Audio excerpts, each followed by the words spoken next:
ശബരിമല യുവതീ പ്രവേശനത്തിൽ സുപ്രധാന പ്രതികരണവുമായി നിയമമന്ത്രി പി രാജീവ്. സർക്കാർ വിശ്വാസികൾക്കൊപ്പമാണെന്നും വിശ്വാസം സംരക്ഷിക്കുമെന്നും നിലപാട് അറിയിക്കാൻ സർക്കാരിന് ഇനിയും സമയമുണ്ടെന്നും അദ്ദേഹം പറഞ്ഞു.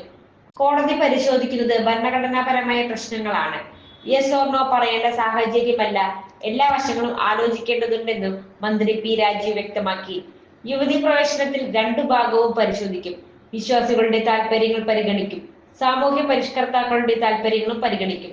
സർക്കാർ നേരത്തെ തന്നെ ഒരു നിലപാട് സ്വീകരിച്ചിരുന്നു.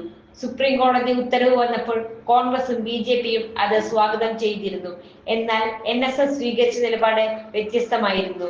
സർക്കാർ കൊടുത്ത സത്യവാങ്മൂലം പരിഗണിക്കാതെയാണ് സുപ്രീം കോടതി ഈ വിഷയത്തിൽ അമിക്കസ് ക്യൂറിയെ നിയമിച്ചത്.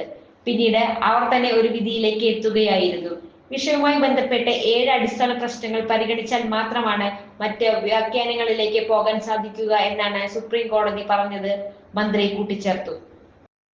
ജോൺസൺ ഒപ്റ്റിക്കൽസിൽ തിങ്കൾ, ബുധൻ, വെള്ളി ദിവസങ്ങളിൽ രാവിലെ 10 മുതൽ ഉച്ചയ്ക്ക് 1 മണിവരെ കണ്ണു ഡോക്ടറുടെ സേവനം ലഭ്യമാണ്. എല്ലാ ബ്രാൻഡഡ് ഫ്രെയിമുകളും ഇവിടെ ലഭ്യമാണ്.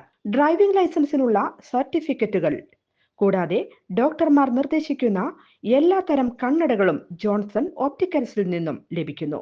ജോൺസൺ കണ്ണട വ്യാപാരം, ഡിവൈൻ ആശുപത്രിക്ക് എതിർവശം, വടക്കാഞ്ചേരി. കൂടുതൽ വാർത്തകൾക്ക് ഞങ്ങളുടെ ചാനൽ സബ്സ്ക്രൈബ് ചെയ്യുക. ഫേസ്ബുക്ക് ഫോളോ അപ്പ് ചെയ്യുക. വാർത്തകൾ വേഗത്തിലറിയാൻ എനി ടൈം ന്യൂസ്.